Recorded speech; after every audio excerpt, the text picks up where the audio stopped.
Hello there, and welcome to another episode of Fresh Film Friday's Obi-Wan Kenobi edition, the podcast where two dudes are going to watch every episode of Obi-Wan and discuss it. Today we're talking about episode number 5, which was directed by Deborah Chow. I'm your co-host, Alec. I'm Justin. And just a heads up here, I am on vacation, recording with no equipment, very limited island internet access, so this episode, hopefully it sounds good, but we just want to give you guys a heads up and apologize if it doesn't come out up to our standards. So anyways, yeah, dude, really feel like they turned it around in this episode. What'd you think? It was good. I'll comment on that part you just said at the end, but I thought it was pretty cool how they made her Grand Inquisitor in the beginning. Oh, yeah, dude. This is like Vader's episode. You know, we finally get to see Vader in like full force, getting to talk to the Grand Inquisitor, appoint her as Grand Inquisitor. So he knew the whole time that she's bad, and he was just like toying with her, right? I guess. I mean, I'm not sure how he knew, unless he remembered from like 10 years ago that she was a youngling who was pretending to be dead, I guess. Right. So in the like when Vader was stabbing her or whatever, it seemed like he had stabbed her as a child before too, right? I think it was more like either that or she was just like remembering when she was a kid, because she said she played dead, unless he stabbed her in the same spot. I don't know. He remembers that well. He's like, I remember exactly where I stabbed you. I will say, though, that when they did the flashback to Anakin and Obi-Wan fighting, they really should have used CGI on his face. Aw, Justin. Dude, he's 20 years older. Okay, that's fair. When he was 18, he'd have wrinkles under his eyes. Yeah, he definitely looked older. But they're not gonna, that almost would be like offensive to him. It's like, hey, listen, like we CGI'd Mark Hamill. It's like, yeah, he's like in his almost 70, right? It's like, yeah, but like, look at you. Okay, I don't know. It just looked really weird seeing Anakin with the little ponytail thing, and his face was like 40. Yeah, yeah. Actually, with the little rat tail, it did look kind of it looked pretty funny. But dude, that scene though, that was nice to see them together and to get like, I don't know, it felt like episode 2 again. Yeah, I like that. Okay, so I guess Eric and Robert were both right about Reva being good or a spy or whatever she is. Did Eric say that? I know Robert did last week. When did Eric say that? Yeah, Eric said it. He was like, I don't think she's bad. I think she might be good. And I was like, Eric, you're an idiot. I was like, that is the dumbest thing I've ever heard. Now he's like laughing his ass. I'm just like, I fucking knew it, Justin. Well, Robert mentioned that last week. He was just like, she's a double agent. Sorry, spoiler. And I was like, oh, damn. And yeah, you were like, I don't think she's a double agent. And it's like, oh, yeah, full blown. You think she's dead, though? No. I'm thinking if they wanted her to be dead, they wouldn't have had that, like, she crawled over scene, which is also funny because the Grand Inquisitor was stabbed in the stomach and immediately died. And then she had the energy to, like, crawl over and play the little holocron thing. Yeah. Well, hey, Grand Inquisitor's back. The old one, that's kind of cool. I was excited when he walked back. Said, revenge can keep someone alive. Or like, whatever. What has he been doing, though, for the past, like, couple weeks? Vader's like, just, like, hide in your room so no one knows, like, you're there. I'm assuming he's probably in a Bacta tank. I would assume. I don't know. Or maybe he's like, take a week, go to, like, some casinos on Camino or something, and have a good week. Just relax, enjoy yourself, and then come back.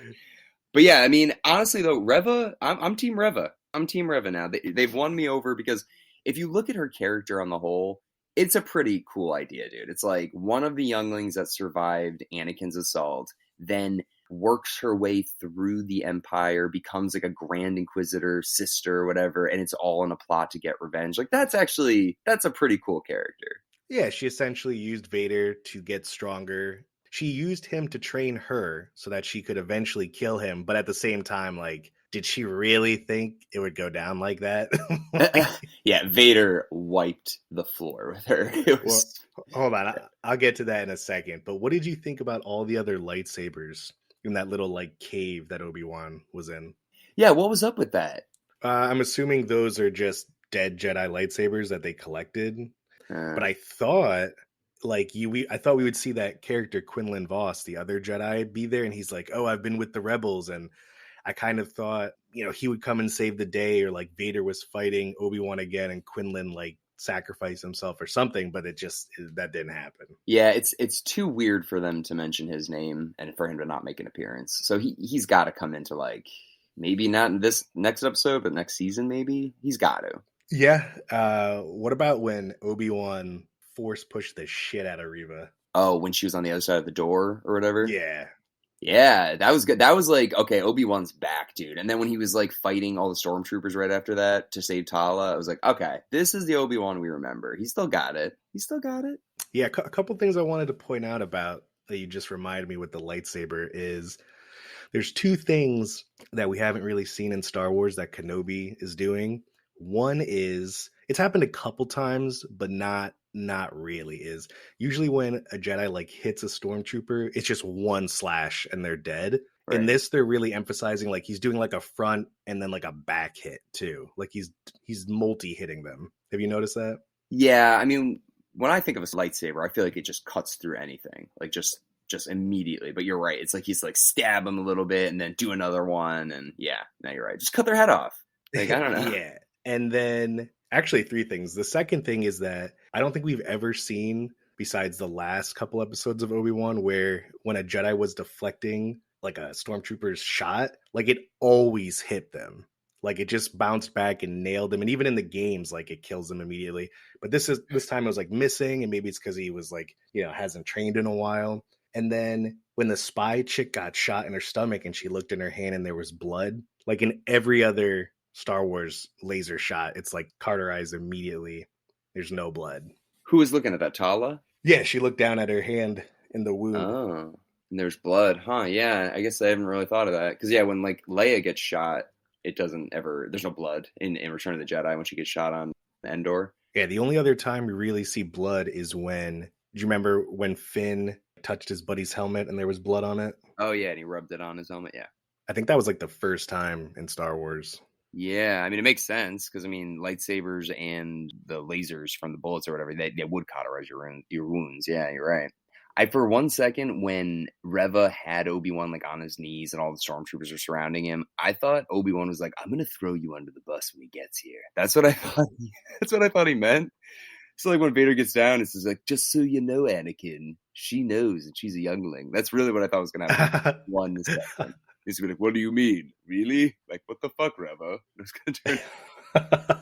I thought they were going to fight him together. I thought that'd be sick. Yeah, I like, didn't realize that meant like, okay, I'm gonna leave and like you deal with Vader now. And Rev is like, okay, that's cool. Like I didn't know. Oh, the other thing is, dude, that when they're escaping, when Obi-Wan escapes in that like other spaceship, why couldn't Obi-Wan or Vader just be like, you know what? I'm gonna break this one too. I'm guessing it just took off too quickly, but I wrote down in my notes that scene where he pulled down the spaceship was one of the most badass scenes I've ever seen in Star Wars. Whoa. Why not other times? When else has it happened? Well, Ray kind of like blew up when Ray and Kylo. No, but I mean like he pulled it down and then like ripped it open. Yeah, that was really cool. Oh, who was on that? Because it was supposed to be like a decoy, but like somebody's flying it, right? I don't know. They probably had like a suicide droid on it or something. Yeah. Do you think Tala's dead? Yeah. What do you mean? She blew up? She had a grenade. I mean, dude, this Star Wars is going full Marvel now. They don't give a shit. It doesn't matter if people are coming back, thermal detonator in their hand or not. They're still coming back. That's true. Yeah. What about when Obi-Wan gave Haja the lightsaber? Oh yeah.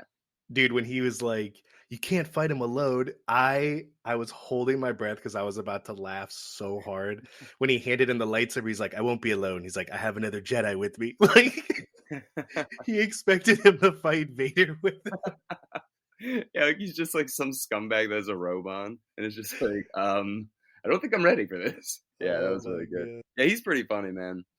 Leia, though, when she was going up to like mess with the switches or whatever, she's a lot of confidence. She's like, I know what I'm doing. It's like, you're 8. You don't know what you're doing. Oh yeah, the guy was like, "It's the red one," and there's like 8,000 wires. Yeah, she's like, I know, stupid. I'm like, all right, little girl, I don't even think you know how to do long division.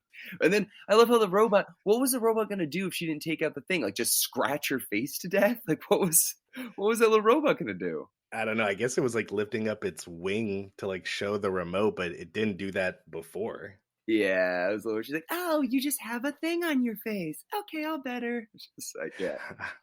I mean, the disrespect that Vader showed Third Sister, where he basically fought the whole fight just by force blocking her. Yeah, I think he was just want to show her, dude. I mean, he literally takes her lightsaber from her, breaks it in half, throws her, and he's like, "Let's try again." She loses again. It's just like, yeah, you suck.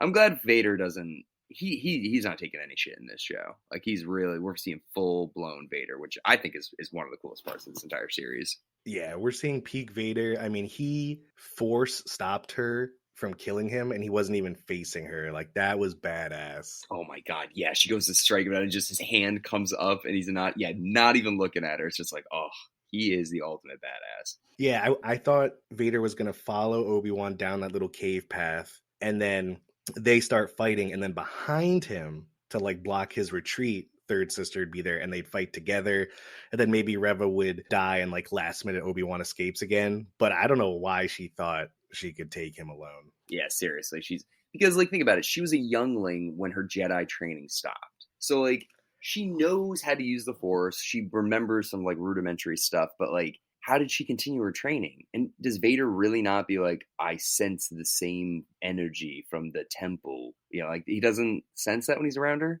I mean, apparently he did. Well, now, but he let her get so high up. Like you would think the second. Well, I guess maybe, I don't know. But you'd think that people would be able to sense each other. Yeah, I think Vader just doesn't care. Like, he doesn't really care that Obi-Wan got away the first time. He doesn't care that he's like playing this game with Reva, because he's just so powerful that, I mean, dude, he didn't even have to take his lightsaber out to beat her.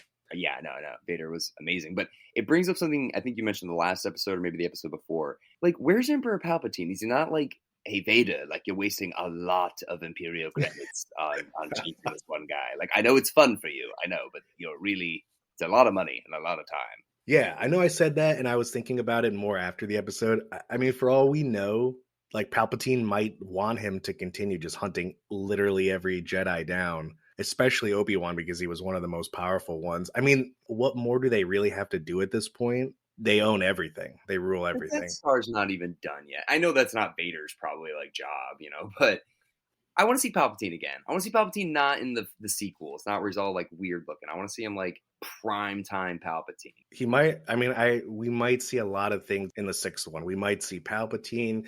We might see Qui-Gon Ghost. I don't know what they're doing with Windu. At this point, I don't know if Windu's ever coming back. We might see the Emperor. Who knows, man? Okay, yeah, that was my next question for you, was the predictions for episode 6, because they're gonna end on a big cliffhanger, I think, like a big tease. So, what do you think then? The Emperor? I think what will happen is maybe Obi-Wan and Vader fight again, and like at the end of the episode, you see Obi-Wan finally hear like Qui-Gon's voice, like as he's meditating, and maybe like one of Vader's dudes comes up behind him, and he's like, the Emperor's on his way, and like something like that, where it leaves off for the next season. That's literally exactly what I think is going to happen. They're going to mention the Emperor, and they're going to it'll be like Obi-Wan, and then like his eyes will open and it'll go black or something like that. Yeah. And the credits will roll, yeah. I think Reva has to die next episode, or she might be in the second season, but she's definitely, I mean, to my knowledge, dead before Rebels. Not sure what they're going to do, but I just want to say, like, Disney has been doing two things that's kind of annoying lately that started with Mando. And one is the thing that we've mentioned multiple times, which I'm not really too upset about because it's Disney, is, we've talked about them like Disney-fying each episode, right? Like adding in little jokes and like merchandising opportunities of like every corner. Yeah, I get it, right? But the thing that does bother me is they're doing this like every other episode thing, where every other episode is like a filler episode with some story, and it's kind of boring, but it builds up to the next episode, like this one, which was sick, and they just keep doing that. They don't have enough time for that, especially with 6 episodes. It's just like, give us the plot. Just keep going. Yeah, you're right, though. There's a lot of filler in this for like a pretty quick series. That's what I mean. And they did it in Boba too, where one episode you were like, okay, that was okay, but the next one, like, it's going to be good. And it's like, why can't you just make every episode good? Yeah, I guess Lost kind of did that too, sometimes. Well, that was like 15 years ago. I know. That's immediately when I thought of it. And you're like, yeah, there's like 3 episodes. You're like, nothing like really happened. Yeah, no, I don't know. You're right, though. Yeah, it's for something that's only 6 episodes, and each episode is like 30 minutes with like 40 minutes of credits. So you're like, Dude, yeah. If the episode's going to be 35 minutes long, which again, I've been saying since Mando, I want to see a minimum of 45. Just 45. that's Justin's demand, Deborah Chow. You listening? This 36 is so random. Yeah, they really don't have any rhyme or reason to these runtimes. They're just kind of like, whatever. Let me ask you though, what if they release this as like a pretty long movie? Like when this is over, we should add up the runtimes, and I don't think it's going to be over 3 hours. I think it'd be just about 3 hours. How would you feel if this was just a 3-hour movie they dropped on Disney Plus? Opposed to 6 episodes? Yeah, like it was just one long movie. Oh, you mean like how would I feel about the movie as a whole rating wise? Like, I mean, it's not over yet, so we can't really say that, but like instead of them releasing it week to week, to your point where you kind of feel like it's like one episode's cool, one episode's not cool. What if it was just one movie? So it kind of feel like, oh, that was like a lower point of the overall film, but like this isn't that long. So I feel like they really could make this just like it's a TV Star Wars movie, almost like the It miniseries. Like it's pretty long, but like you can handle it. Yeah, that's a good point. I mean, I like from a TV show aspect how you have something to look forward to every week, and I like what Disney's doing where like Kenobi ends and then like a couple months later like Ahsoka or something or Andor starts. I like that. I think to your point, review wise, it would probably do better if it was one collective movie because like you said, it would have some low points and then it would build up and then like okay, like character development and then it builds up. Whereas in a show, I think they need to like direct it differently. Because if we're only seeing 35 minutes and then kind of like sitting on it for 7 days, you know, it sucks to wait 7 days and then have an episode where he's just like, Leia, get back here, Leia, and then nothing happens. Yeah, you're right. I mean, it is directed very differently because they're only telling a small aspect of the story and they can't reveal too much without giving away what comes next. But yeah, if this was a film, I don't know. I agree with you. I like talking about it week to week and having something to look forward to, but it's funny because like, yeah, like Lord of the Rings, like a 3-hour version of that. Imagine they only released like 30-minute clips and we'd be like, what the fuck is this? Like, what? And it just like ends like every 30 minutes, but all together, it kind of feels like it makes sense. So I don't know. When this is done, maybe I'll rewatch it all in one sitting and just kind of like, oh, that flowed so much better, you know? Yeah, I'll do the same. I'm happy with this episode. And I really hope they don't make next episode like a filler for season 2, like they did episode 4. I know I mentioned last recording that like I need to see something big from 5 and 6, and this was big. Yeah. Don't get me wrong, I liked it, but like 6 needs to finish strong. Like Mando comes in, kind of thing. Like Obi-Wan's getting his ass beat, and you just hear like, you just like, what is this guy doing here? Are you kidding me? And they have to like work it in the next season. Grogu like force lifts Vader up. Like, what the fuck? Like, they got some splaining to do. That wouldn't even make sense, but it'd be sick. Yeah, and then Boba Fett comes in on a Rancor. It's like, all right. Anyways, all right, cool. You got any last minute thoughts on this episode? No, that was it. I hope we see something Emperor or Qui-Gon related. I'll be pretty disappointed if we don't get either next episode. Or Yoda. I'd even take a Yoda. I'll take anything. Sebulba? Sure. He's like, oh. All right. Well, everybody, thank you very much for listening, and I hope it sounds good. I am on vacation, but I'll be returning next week, so hopefully everything will get back to normal soon. If you haven't had a chance yet, we released our episode on Cujo on Monday, and very likely we will be releasing our episode on The Unbearable Weight of Massive Talent on Friday. And we'll see you guys all next week with episode 6.